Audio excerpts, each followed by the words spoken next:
Retreat Series, Dhamma Talk, number 42. Okay. All our talks are directly or indirectly about the mindfulness insight meditation practice, and is built around and connected with and all aspects of Buddhism are delivered here.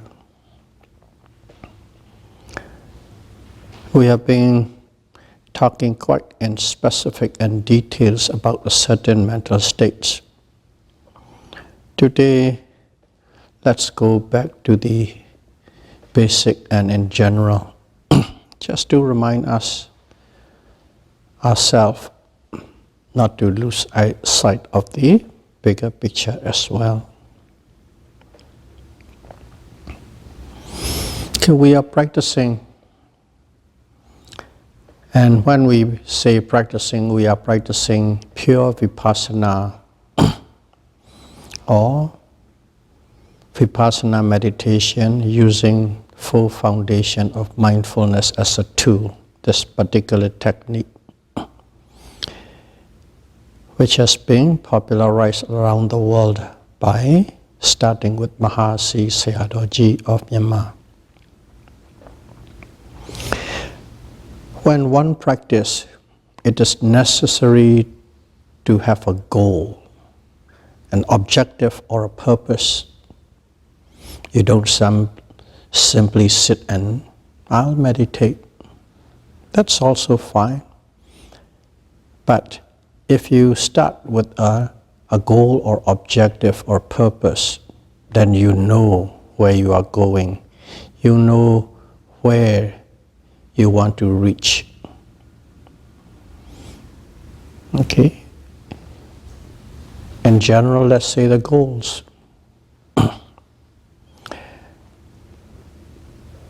Some people would say, I want to become a Buddha. But that one is quite lofty. And also according to Theravada Buddhist, this title is extremely difficult to reach.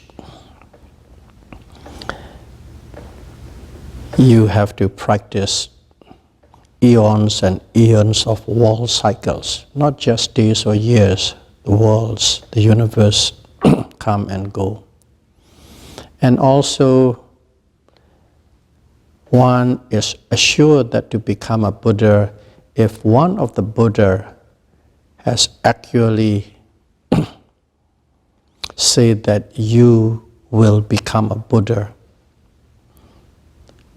only that person is assured to become a Buddha.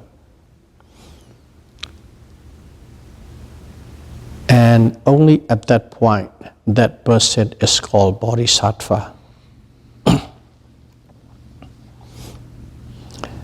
Sometimes the world cycles come and go. Just in general, our universe started and then totally destroyed. In that whole period, there's no Buddha. Sometime there might be one. And in this world cycle that we are in, we are being told that there will be 5. The 4th one, the recent one, had come and gone. There's one more to come. So it is very, very difficult status to achieve. And the next one is called Piccaka Buddha. Piccaka Buddha is, you can translate it as a silence Buddha. This Buddha he became a Buddha on his own accord, on his own effort without a teacher. But he doesn't teach at all. Full Buddha, Sama Sambuddhasa.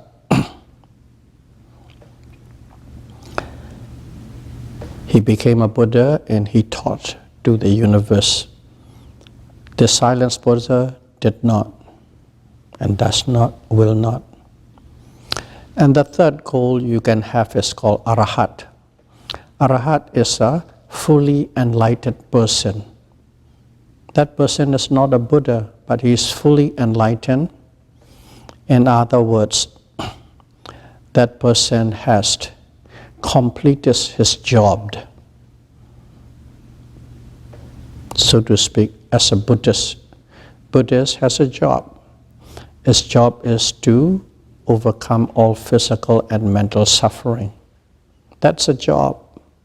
And he has completed the job, Arahat. So that is the highest goal one can achieve without becoming a Buddha. And that Arahat is called Ariya. And there are 4 classes. One is called from the bottoms up, stream enterer. The second level is once returner. The third one is non-returner. And the fourth one is accomplished person. These are the goals that we can set. Okay, I'm going to practice to become a Arahat in this very life. That one. Or the lowest, but still very powerful, is the lowest noble person or Ariya, Satipatthana, stream enterer. In this very life, I will practice so that I become a stream enterer. That's a goal. Or, if your goal is not as high as that, you say, I'm going to practice to experience and understand and achieve the insights. All the insight, in other words, understanding about mind and matter, to the level just before you become the stream enterer. So there are many stages of insight, and you can set your goal too. There are about 13 stages before you become a noble person. My objective is to experience the 12th, to master the 12th. My objective is to experience and master the 5 or 4 and so on. When you set a goal like that, you know where you're going and you are always striving. Otherwise, you sit and meditate, you have no aim, no goals. Some people even encourage that, just simply do it. Okay, that's also fine, nothing wrong with it. But if you set a goal, you will have more effort, more energy, more direction. You don't waver around and detour around. That's the first thing. Set a goal, set an objective when you practice this. And if you don't practice it, you will be going left and right and front and back and forth, going round and round. And even in practice, you'll be reporting. Okay, in our practice, you have to, when you go to retreat, you report on everyday basis. If the teacher can interview you every day, if there's not too many, you will have an interview every day or every other day as the teacher sees fit. And when you report that, okay, if you don't have an objective, you are simply doing it, your reporting will become a little bit chaotic. Sometimes you'll be reporting a lot of things which are more advanced. But still, you haven't experienced a lower level yet. We always call it, we put the cart before the horse. That kind of thing comes in. Because, especially nowadays, a lot of people have heard the Dhamma talks and internet and YouTubes and books. There's a lot of information in your head and a lot of desire, wanting to be this, wanting to be that, a lot of imagination, a lot of fantasy. And all these things are subconsciously mixed in, and then your reporting will become erected. You'll be putting the cart before the horse. That one, what could become. But if you have practiced properly, okay, if you put this meditation package properly in order, then it is different. What it is the key thing. You know how to practice already. Effort. Okay, that is the first thing. Effort has to be persistent and consistent. Effort is required in your practice. This is a package, not only one or two. Effort. And then at that time, along with it, there must be sincerity and honesty to the greatest degree that one can. Because especially in retreat, your relationship is with your teacher and you. That is the only conversation you have. The reporting has to be based on honesty and sincerity. Effort, sincerity, and also you must have courage, not meek. Courage doesn't mean that you're a weakling or meekling. Courage means you are able to face whatever that is coming to you throughout the meditation and throughout the retreat. That's the courage you need. And then, this is very important, you must believe in yourself. You must believe in yourself. If you believe you cannot do it, oh, this is too big, too far, too great for me, you're already defeated, half defeated. You said, no, I can. Once you set a goal, and of course you set a goal of something that is tangible too, you must have a confidence. I believe, I have confidence in myself. I can do it and I can attain it. That's one. And also you must have confidence in the process or in the practice itself. This practice is true and correct, and it will produce result. If you have doubt in the process of the practice, then that's finished too. And above all, when you have all these things, okay, this is a package. You are not doing one at a time. Okay.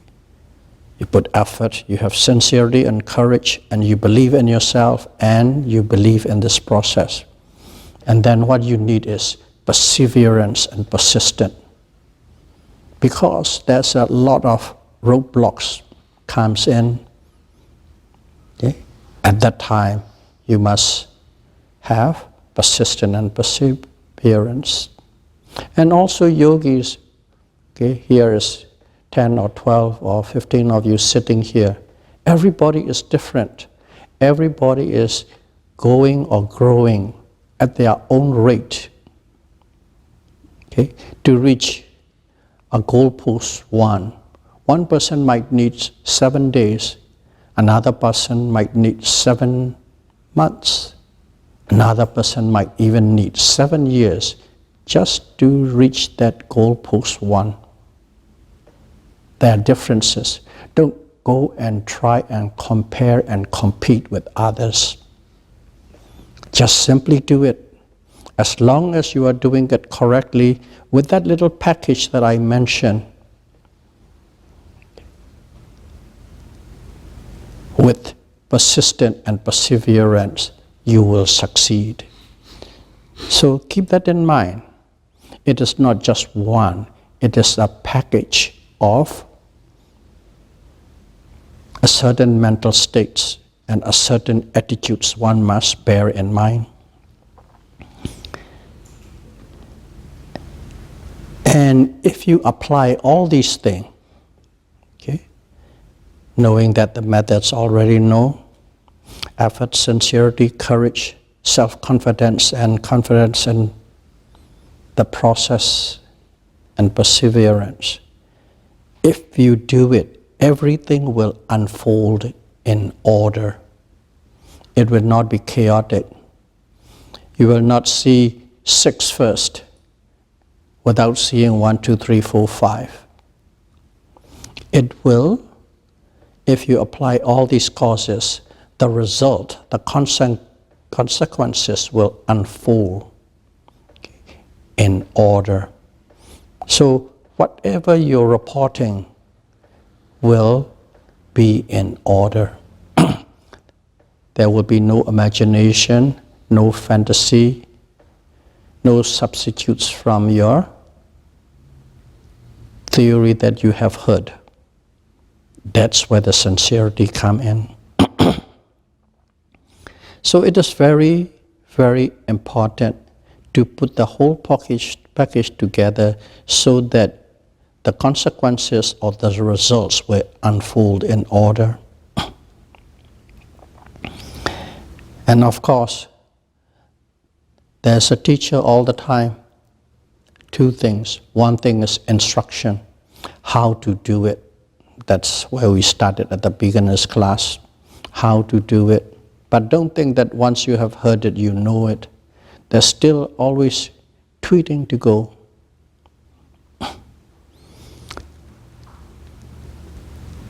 Follow the instruction to a T. And also, whenever there's an interview, there's a correction coming in. Correction or suggestions or advice. Follow that correction or suggestion to a T and practice. That's also important. Don't go and modify it, change it because you think this is better or that is better. Okay? That's also another fact. Don't go and modify it, don't go and change it. There will be a time it'll come when you master the process. At that moment, you can play around any way you like it. But till then, follow the instruction to a T and practice.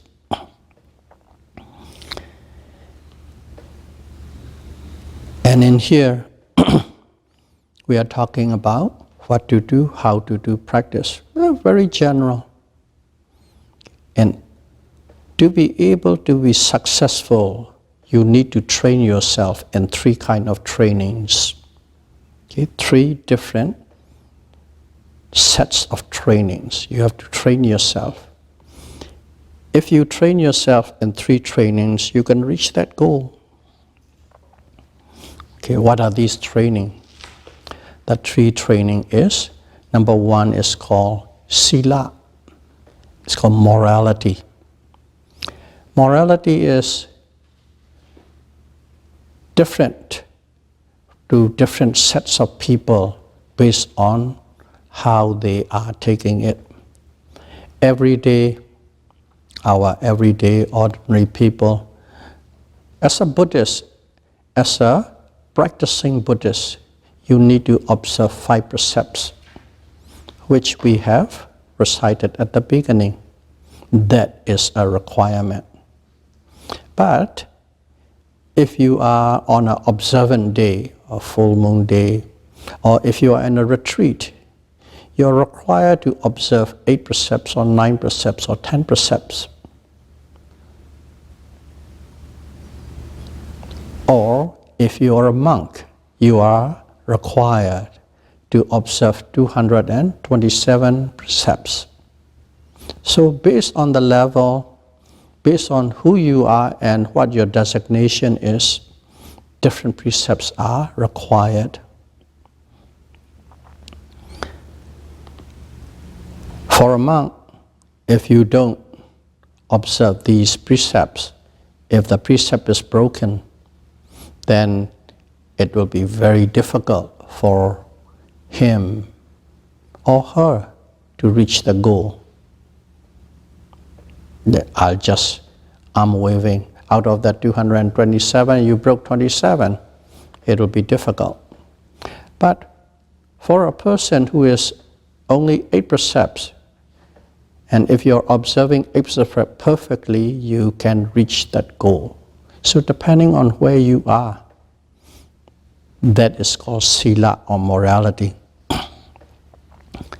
But whatever precepts, whatever number of precepts you're observing, it must be strong and it must be firm. Strong and firm. That is important. It is not that today I'll keep it, tomorrow I'll break it. 1 week I'm okay, 6 days I'm okay. On a Friday I'm going to have a party and smoke dope and drink beer.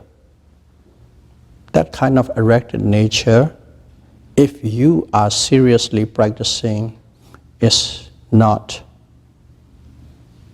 acceptable for your growth. Not by anybody, for your own growth, for the objective that you set. That is important. So this morality is the foundation of the practice, the first foundation. And if you have that very well endowed precepts, let's say only 5 precepts, and if you practice, then this morality is very conducive for you to achieve concentration samadhi. If your morality is broken, it will be difficult to get. But if it is fully endowed, it will be easy to get it. So you might ask, there are people who have a very good concentration, samadhi, but they don't have precepts. That question can be asked. Okay? I will answer to that question along the line. Yes, you can, but there's something. There's no free lunch. You must give your dues to get what you deserve. So, morality, the next one is concentration. And through that concentration, you will have a wisdom. Sila, samadhi, pinya. Morality, concentration, and wisdom. And in wisdom is a very wide word, arm-waving word.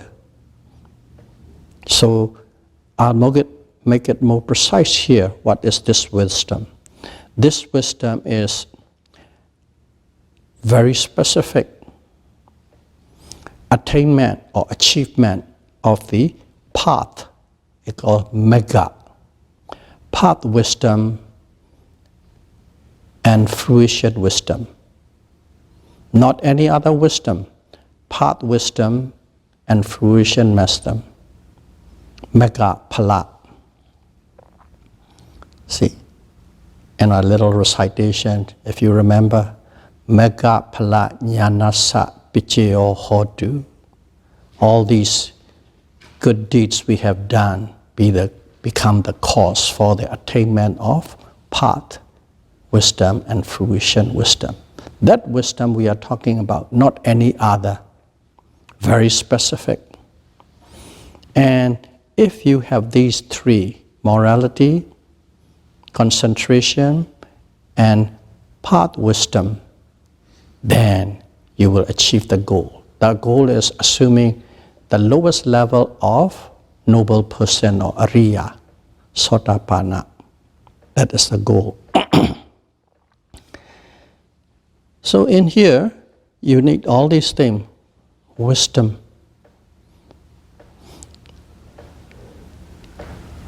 To achieve that wisdom, you need concentration. To achieve that concentration, you need morality. Generally, you can say morality is the cause, concentration is the effect. Concentration is the cause, the wisdom is the effect. Now we talk about, well, we don't have morality, but there are some people have very strong, powerful concentration. You can even argue, okay, oh, there's a shaman, a great shaman, shamanic. They drink beer or they drink wine or do this or do that, but they have a very strong concentration. That's your beer argument. Yes. But we are not talking about any concentration. We are talking about samasati, correct concentration, right concentration. You can't get that. But you can still get this kind of very strong, powerful concentration without morality, but their objective is different. To have the power to tell the fortune, to tell the future, to be a healer of some sort, that kind of thing. But one thing is, if you are not based on the foundation of morality, your concentration you build up, yes, you will get it, but it will break down. To give an example, let's say you want to wear a necklace, a very expensive ruby necklace. You have a dozen of rubies that you want to make it in a necklace.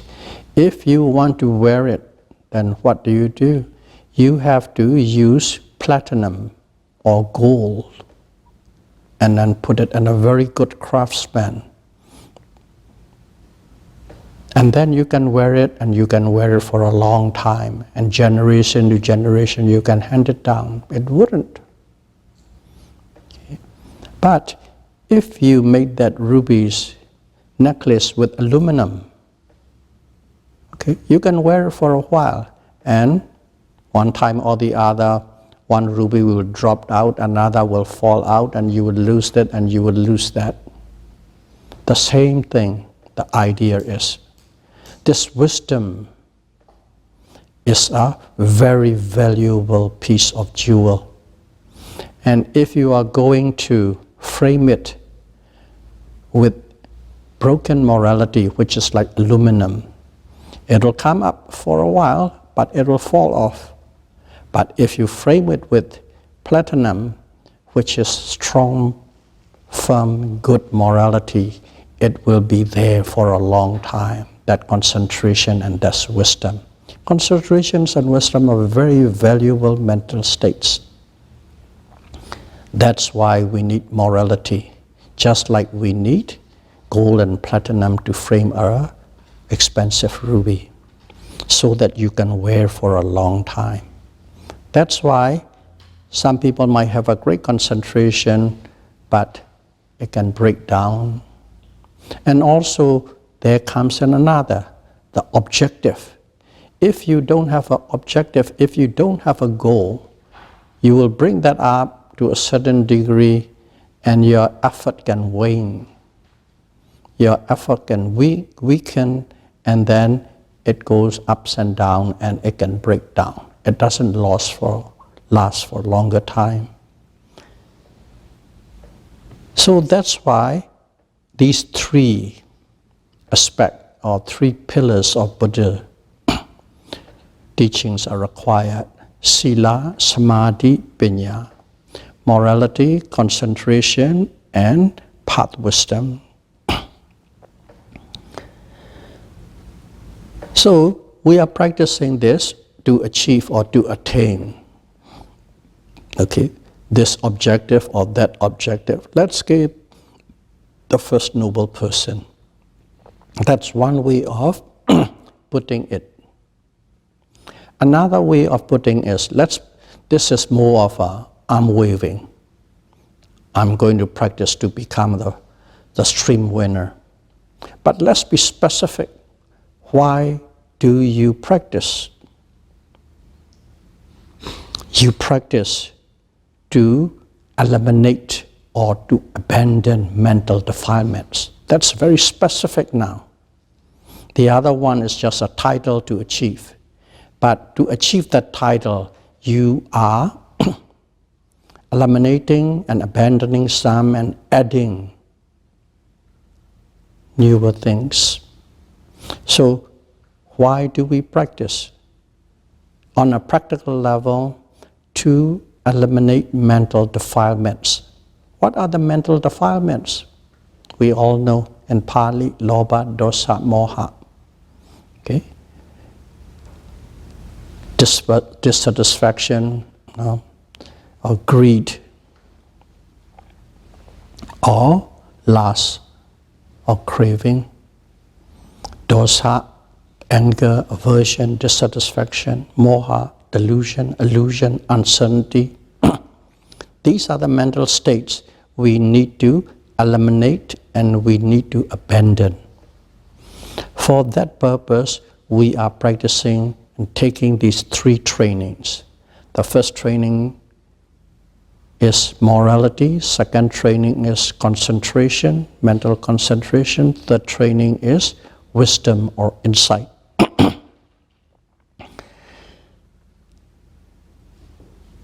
So, we are practicing to eliminate mental defilements. So in here we can put these mental defilements into different classes. Okay? Different classes based on the technique we are using. Okay? There are many ways to classify or differentiate, but this time we are going to classify or differentiate these mental defilements based on the techniques that we are applying. And first of all, we will call this transgressive mental defilement. So we put one classification. Transgressive mental defilement. So what is transgressive mental defilements? Those of you who knows Pali, is called Vitakama Kilesa. Vitakama Kilesa. Transgressive mental defilement. So this transgressive mental defilement is we are doing, we are defiling our minds, but it actually have a direct result, direct effect to the outside, to yourself on an obvious, visible way, and to other people. It affects other people. That kind of actions, that kind of negative behavior is called transgressive mental defilements. See, how can you affect others that's more obvious than what's happening to you? Okay? You can hurt them if you beat. You can kill them if you shoot. That's a physical behavior. Another one is you can curse them. You can say hateful things to these people by speech. You can hurt or you can defile other people's through the deed, physical deed and speech. That is one way of classifying the mental defilements. Mental defilements which you can do through your deed and speech. That's called Vitakama Kilesa, transgressive mental defilements. So in here, how can we eliminate this transgressive mental defilements? And it has its own method, it has its own training. That is where morality comes in. Morality, simple, even 5 precepts. You refrain from killing, stealing, robbing, sexual misconduct, lying, slander, and taking substance or intoxicant. That is morality. That's a basic human morality. If you observe these 5 precepts, you will never transgress upon others, physically or verbally. That's it. So morality is the one that can eliminate the transgressive mental defilements. That's why we need to practice morality or sila.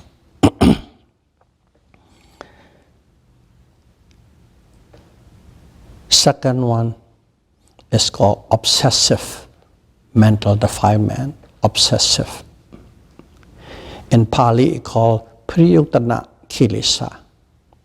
Obsessive mental defilements. So what is obsessive mental defilements?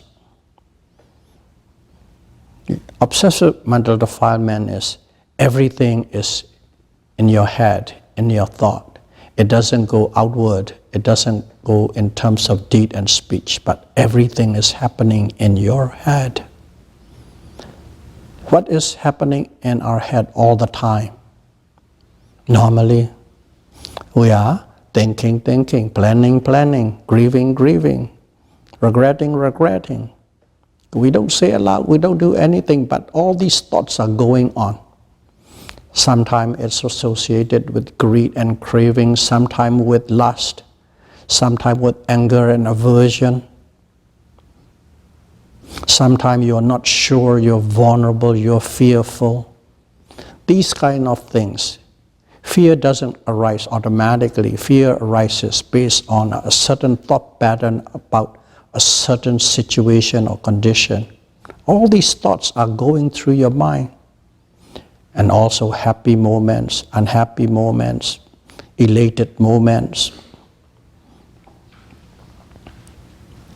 A stream of thoughts. Everybody, 7 billion people every day in every waking hour, if you are not speaking or if you are not physically doing, in your mind you are thinking, thoughts going on. Hardly enough. That is called obsessive mental defilements. That is obsessive mental defilement. Some of the thoughts you repeat again and again. Some of the plans you plan again and again. Some of the hatred and unforgiving nature, vengeful nature happen again and again repeatedly. Some things are fleeting, going on and off, on and off. That is called obsessive mental defilement. Priyuttana kilesa. So you can observe as much morality as you want. You can even go and observe 227. You can make up 1,000 morality. You cannot overcome or you cannot abandon these thoughts. So you need a different technique, different training to overcome that. This training or this technique is mindfulness. You must be mindful. Of course, mindfulness goes in the physical, actual action to verbal action too. But now, you must be mindful about your own thoughts. In other words, Vipassana. Mindful about your own thoughts. Mindful of your physical action, of the mental action. Mindful of your verbal actions. But physical and verbal morality can control it. But this, in the mindset science, morality cannot control it. You need mindfulness. You have to be mindful of all your thoughts, all the flows of thoughts, all the pattern of thoughts. But we call it mindful. But if you are truly mindful of all the objects that are arising, okay, continuously, persistently, if you're mindful, at that time, every mindfulness have the concentration, and the continuous mindfulness will produce continuous concentration.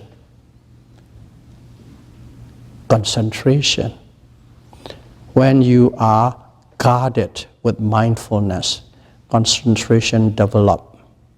And with that momentum of mindfulness, concentration built on the momentum of mindfulness is the one that keep these obsessive mental defilements, prayutana, kilesa.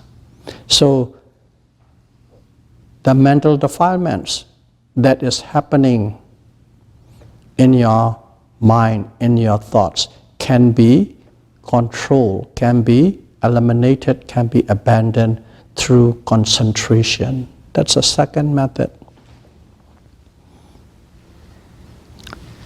Regardless how much you practice morality, you cannot control what's happening in your head. And even though you might be defiling, you might be hating, you might be loving, you might be lustful, in your mind, you are not breaking morality. Yes, you are defiling in your mind. Morality is, it has to go into physical action and verbal action. So you can defile in your mind, you will not break morality. But still, you need mindfulness, powerful, momentous mindfulness, which build up concentration, and that will keep these obsessive mental defilement away. So that is second training. Second training is concentration that can keep the obsessive type of mental defilements. Now, the third kind of mental defilements. The third type of mental defilement is called in English is latent. Okay. Latent mental defilements. So this is latent. Okay. You can call it latent mental defilement tendency.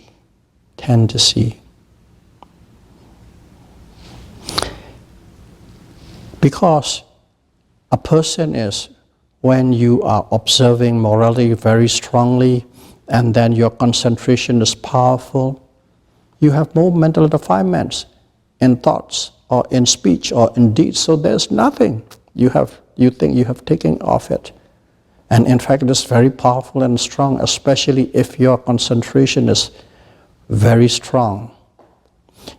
You can keep it away in your meditation, and even if you are out of meditation for a certain period of time, and some great teachers for months, they can keep this mental defilement away. Because of that, as there is no mental defilement arises, some great teachers thought they are enlightened. That much powerful. Don't underestimate the power of concentration samadhi either. But there is one type of mental defilement which that cannot take. I'll give you as a little example. This example is actually a true fact. There was one Westerner practicing in Asia under a teacher, under a master. Practiced for about 7 years, and he's really good. Rises, concentration is better, and he analyzed. Okay, there's at a higher point you can analyze and see, does any mental defilement arises in your mind? Clear, pure. So I'm enlightened. So came back out, because as you are there, you have to renew your visa, immigration visa. You can't stay there forever, you are a visitor. Came out and you deal with the immigration department. And as you know, when you deal with the immigration departments, what kind of things you do. So this and that and this and that, and suddenly he just got angry. And at that moment he realized that he's not enlightened yet. When you got enlightened, these mental defilement does not arise in the mind anymore. So what is happened is that is called latent mental defilement tendency. A person can be really calm, cool, and collective and pure for a long time, but whenever a certain situation, when a situation puts you on the spot, a situation that you under pressure, or a situation that is so unfair, unjust, at that moment, anger can arise. Only when a certain set of situation comes in, a certain mental defilement arises. If not, they don't. That kind of mental defilement is called latent mental defilement tendency. Nutya kilesa. Nutya means it's hiding somewhere. Can't see, but they come out when the condition is arise. And this kind of latent mental defilement tendency can be abandoned or can be eliminated only with wisdom. And wisdom is, I'm not simply talking about these, you are having wisdom of insight in Vipassana meditation practice. Oh, I have reached this 3 or 4 or 5 or 11 or 12. No, I'm talking about Ariya Magga. Okay? Magga. Path wisdom, fruition wisdom.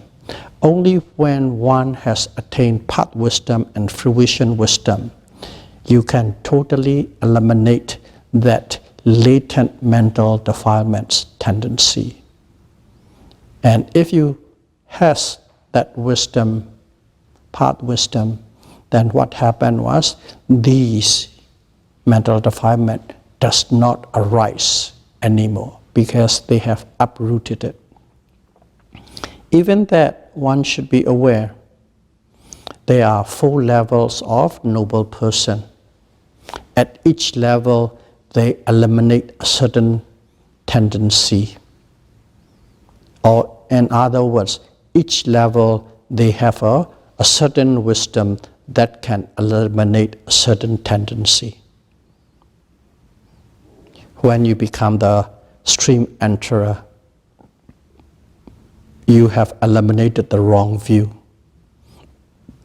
You have eliminated doubt in the Buddha, Dhamma, and Sangha. And you have abandoned all rites and rituals that people think that one can be released from suffering. So that is the kind of things that eliminated. And the second noble person, a certain level. The third noble person, non-returner. Only then, when you got to non-returner, you totally eliminate dosa, aversion, anger, dissatisfaction, irritation. Even the slightest level of irritation at the third level, non-returner, anagami, you eliminate it. So you might be the first noble person, you might be the second noble person, but still you have anger. Not a violent anger, not want to kill or not want to steal or stab, but still there's anger. A certain moment you have a burst of anger for a moment, and then you watch yourself and they disappear. You have to keep on trying. And only when you become arahata mega, in other words, the wisdom of the arahat, at that moment you have eliminated all mental defilements, lobha, dosa, moha, whether it's a gross form or medium form or subtle form. In details, everything is eliminated.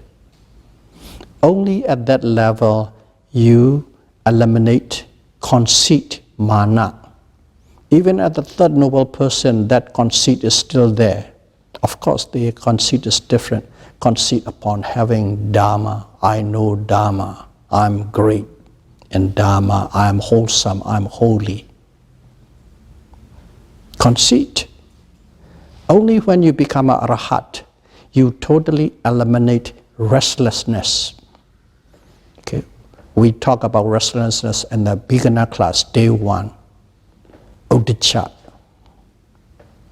Restlessness. But restlessness carry up to that arahat level. Only when you become the 4th level, then restlessness is abandoned. So that is the highest goal. We can objectively put it as a goal. Or you may put an object as the first enterer, or you may put a certain objective or goal of a certain insight level. As long as you are in the Vipassana insight level, you are in the Lokiya. Lokiya means mundane world. And only when you get to the Ariya level, you become Lokottara, ultra-mundane level. So, that is how mental defilement is classified, based on the technique that can eliminate each of them. Sila, Samadhi, Pinya. Morality eliminates transgressive mental defilement. Concentration eliminates obsessive mental defilements. And the path wisdom totally eliminates latent mental defilement tendency. 3 different techniques, and that's how one practically eliminating to become or to achieve the title, what we say, Satipatthana, or Sakadagami, or Nagami, and so on. So in here, I'd like to conclude with the 2 lines the Buddha taught us. One is Dukkhatarana.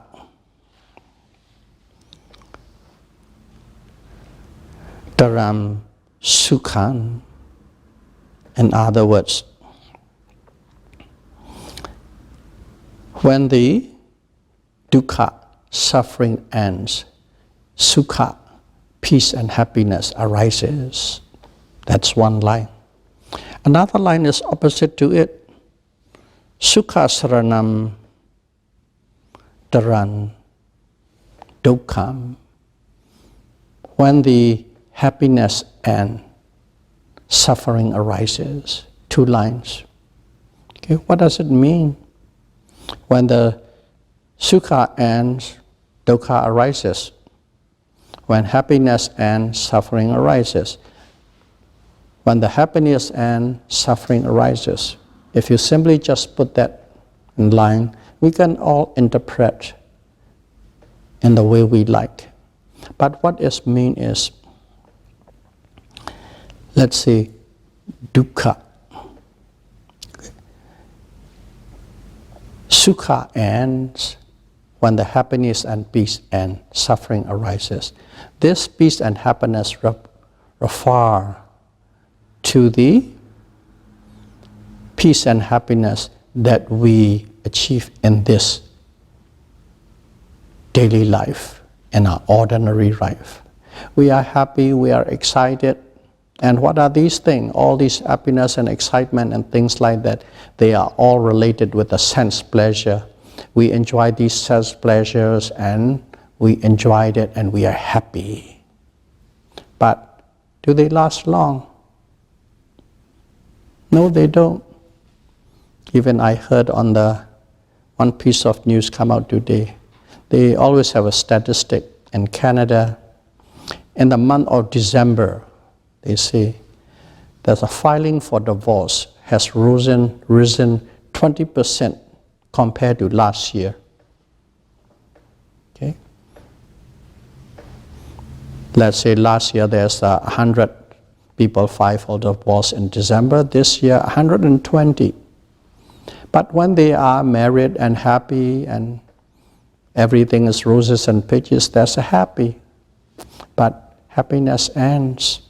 When the happiness ends, what? Suffering arises.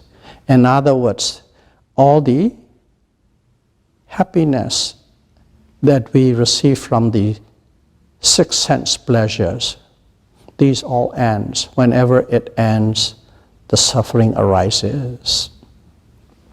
That is one line.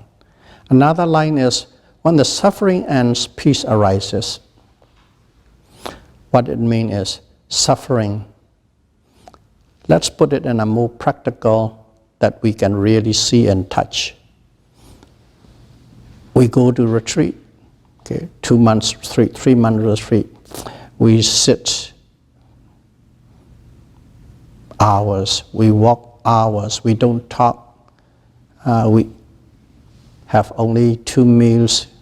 We sleep on a hard, not very comfortable bed. Sometimes some yogis are a little disturbance. Everything, but you practice for 2-3 months, 6 months. Some people go for a year, I heard. I have never done a year.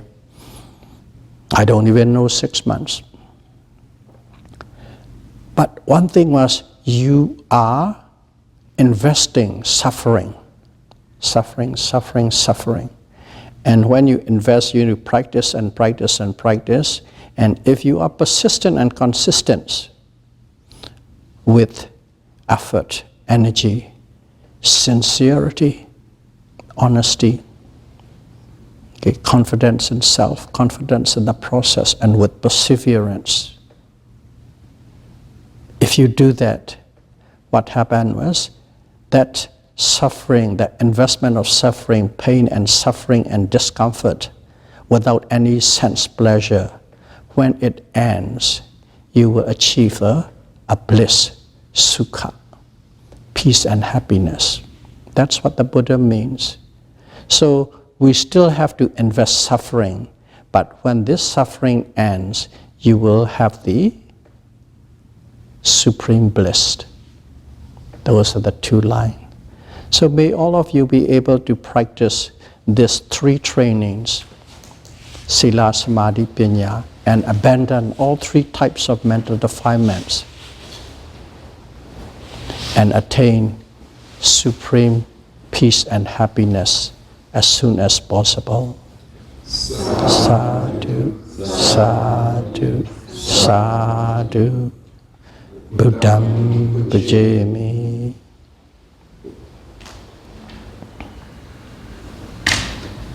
Dhammam bhajami.